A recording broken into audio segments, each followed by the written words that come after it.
What? I can't. Why can't I turn around? Why can't I turn around? I need to turn around at least. Need to turn around at least. Need to turn around. I can't not have it by me. I hate this. I hate this. I hate this. I hate this.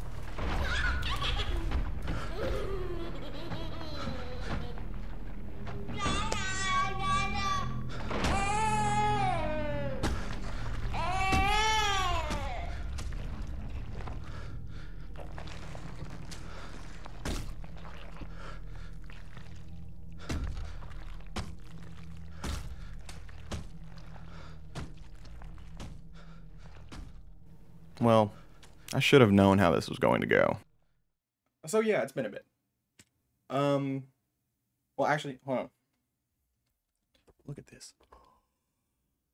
So yeah, it's been a bit. It's been a weird couple, you know, month or two for me. Just been real busy. And ADHD sucks. I've learned.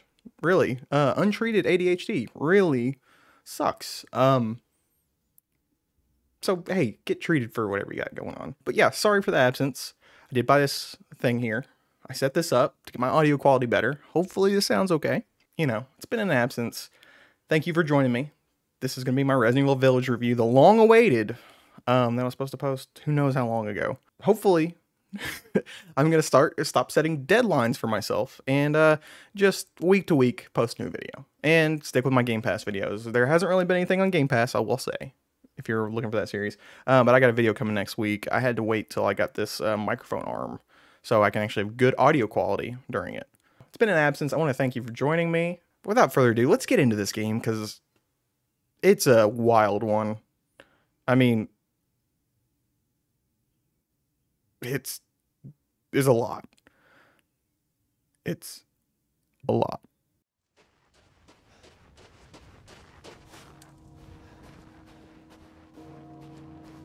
Where the hell am I?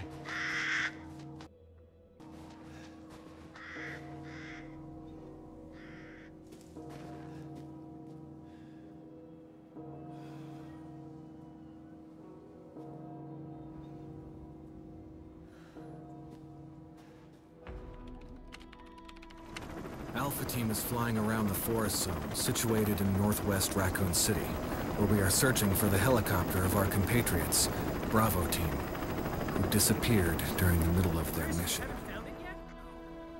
The Resident Evil series has been around for more than 25 years, and I've been a fan for 16 of those.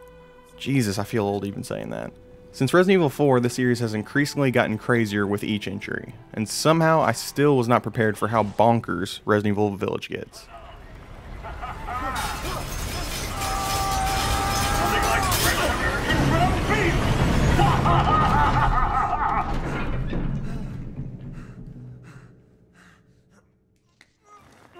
It's absolute madness distilled in video game form, and I loved it. Normally I frown upon spoiling my feelings on a game this early in the video, but if you watch my streams of Village or know me well at all, you could already guess how I feel about it. I love horror. And the particular form of horror I love the most is what I'm going to dub goopy horror. What are you talking about?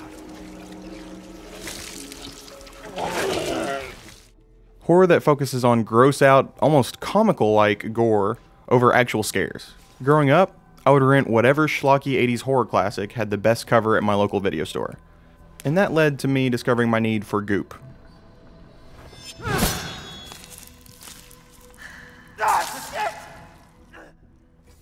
I'm obviously not talking about Gwyneth Paltrow's company, although they do have great candles. I'm talking about movies like Reanimator or The Fly.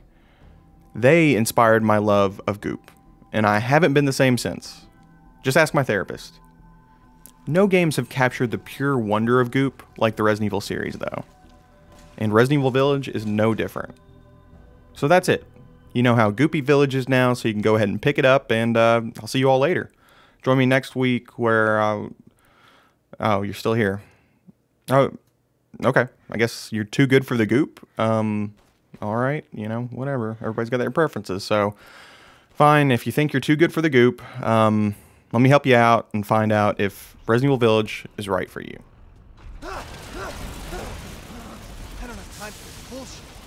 Wait!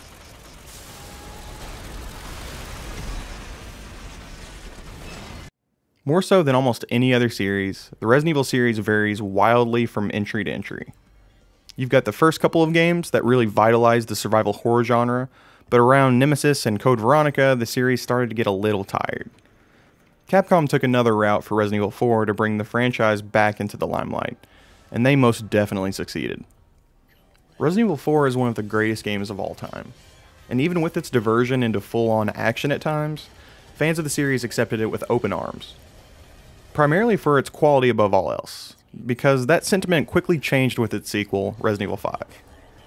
It went even further down the action route and focused on co-op above almost anything else, which meant the reception of it primarily came down to whether you completed it in co-op or not. Or, well, how you felt about dumb stuff like this.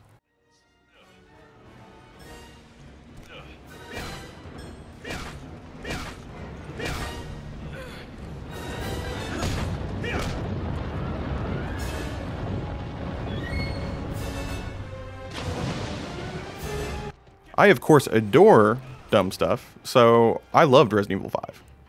As a co-op shooter, and even with its faults, as a Resident Evil game.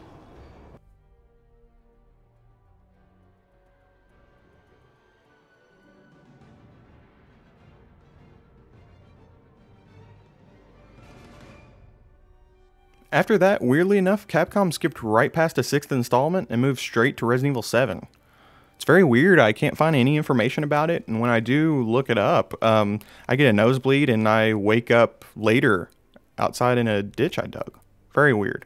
But at first glance, Resident Evil 7 looked as if it was going to be the biggest departure in regards to the mainline iterations of the series. A shift to first person looked like heresy to fans of the franchise, and not to mention almost everything shown pre-release didn't look like what you'd expect out of a typical Resident Evil game. Luckily, while different, Resident Evil 7 kept the disgusting, goopy, biological weapon heart of the franchise intact. Although I still felt like it was missing something, and after finishing Resident Evil Village, I realized what. While you'll kill about probably 100 of these mushmen by the end of the game, combat in general still felt like less of a focus compared to what I expect out of the franchise. I think a lot of that rests on RE7 being a sort of reset for the series, and Capcom didn't want to overburden themselves with bringing in everything the series was known for up to that point. That's where Resident Evil Village comes in. My favorite Resident Evil since Resident Evil 4. Resident Evil Village is basically Resident Evil's greatest hits, condensed into one absolutely insane package. After Resident Evil 7, Ethan Winters is living out his dad dreams with his wife Mia and their daughter Rose in an unnamed European town. Until fan favorite Reuter, Chris Redfield, spoils everything by killing Mia and stealing Rose. From that point on, you find yourself searching for Chris in this village, yes, that village, while fighting off werewolves, fishmen, zombies, vampires, and whatever this thing is. The story increasingly gets more and more insane as it goes along, and as a result gets more comical, and by the end I was glued to the screen. If you enjoyed how over-the-top RE7's story was, you'll feel right at home here. Village is clearly a sequel to RE7, but a different game in the series influenced it just as much. Resident Evil 4. From its subtitle alone, you could guess that would be the case, considering how memorable the Village in Resident Evil 4 actually was. And the Village in 8 clearly tries to emulate that. Although it acts more as a hub this time around, and boy do I love hub areas in games. More and more games are aiming to have larger and larger open worlds, but all I want is just a good hub. Hub areas in games act as points that you find yourself coming back to over and over again throughout your journey. Firelink Shrine in Dark Souls and the Normandy in the Mass Effect series are great examples of this. They change throughout the course of the game, and that makes the world feel so much more alive versus an open world that stays the same from beginning to end. The village in RE8 can be cumbersome to make your way around, and even by the end of the game you'll be checking your map often to even know where you're at, but other than that, it's a great hub area that changes over the course of the game, and random enemies throughout keep you from feeling too comfortable while exploring it. I hope they continue with this idea in the sequel, primarily so they can work out some of those problems. With the village acting as a hub, you explore a wider variety of areas compared to a typical Resident Evil game that may just take place in a manor or police station. It doesn't manage to reach the sheer amount of variety RE4 achieved though, but it's still clearly inspired by that. Resident Evil Village is split into roughly 4 different acts, give or take, and each one feels like a love letter to a different Resident Evil title. Some definitely more than others. This is why I'm guessing the reception to it has been so mixed overall. There are sections that are reminiscent of the most action-packed sequences in Resident Evil 5, and sections that revolve around a singular large area that are more reminiscent of the best moments in the first 3 Resident Evil titles. Now, you might have noticed I haven't talked about how scary RE8 is yet, and there's a reason for that. Don't get me wrong, it's scary alright, but really only in one section. It's a large section of game, but all of the scares in the game are jam-packed into that one area. I wish the scares were spread out a little bit more throughout the game, but the game focuses on making you feel tense rather than just terrified. I will say, in regards to this area, I absolutely adored it, and it really is Capcom's attempt at creating a PT-style experience. But I'm not going to spoil anything about it at all here. If you want, you can check out part 3 of my playthrough over here to see what I'm talking about. I just hope for the sequel, Capcom continues to experiment with their horror design, because as long as they keep the players on their toes, the greater the chance the game will end up being terrifying. When it comes to the visuals and sound design, you know what to expect from the series at this point. I reviewed this on the Xbox Series X, and it looks fantastic as you can see, and it maintained a consistent 60 frames per second the whole way through. The sound design in these games is just as important as the graphics are, and Village doesn't disappoint at all in that regard either though.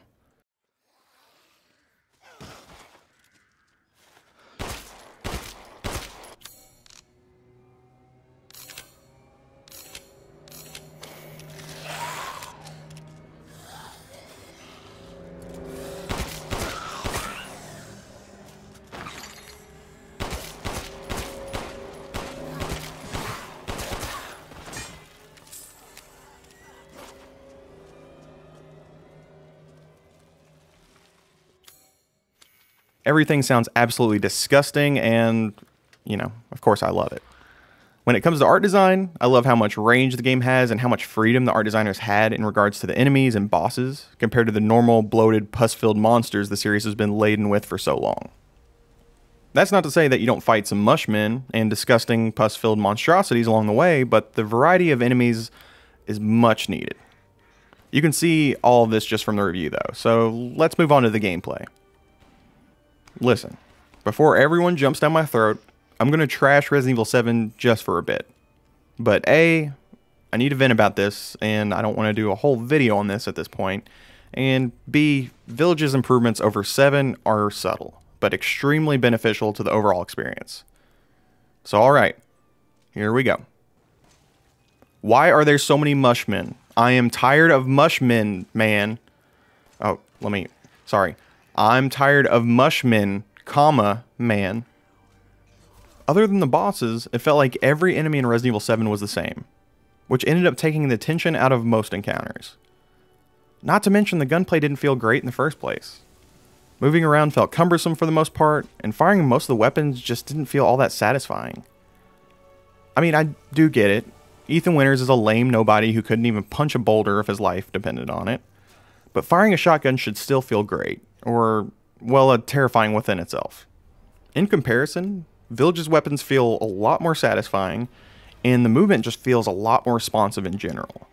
It makes sense story-wise because Ethan Winters, he's been through 2 of these horrific events and killed thousands of these monsters at this point, but it's still clunky enough that you don't feel too powerful. It's a much better blend of functionality and realism, but I still have to say, this dumbass still couldn't destroy a boulder with his bare hands.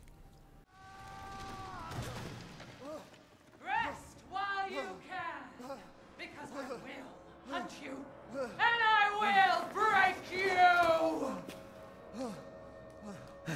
Go ahead, do your worst. I know that's a weird note to end this on, but it's the Resident Evil series, so what do you expect? It's been absolutely crazy from the jump, and it's only gotten more so with each installment.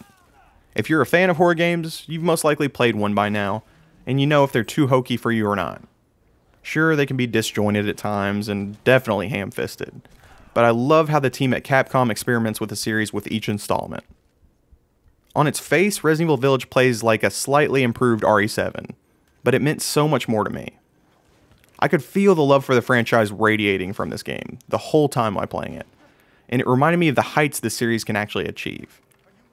I'm on my 3rd playthrough now, and I'm still having an absolute blast unlocking every weapon and upgrading each. And sorry to bury the lead there, but yes, this game has a New Game Plus mode, and a hell of a good one at that. How could I not give this game 5 out of 5 creepy dolls? Or however many dolls are in this room. Resident Evil Village reinvigorates the franchise in my eyes by focusing on its roots, and I truly cannot wait to see what Capcom comes up with next. I'm sure at the very least it's going to be insane.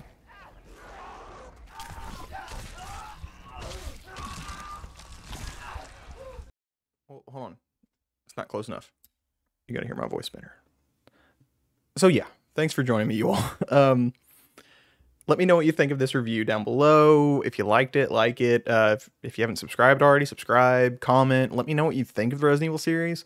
This is a series that's very close to my heart just because I just love like games that just go off the deep end. And Village most definitely goes off the deep end. Multiple times.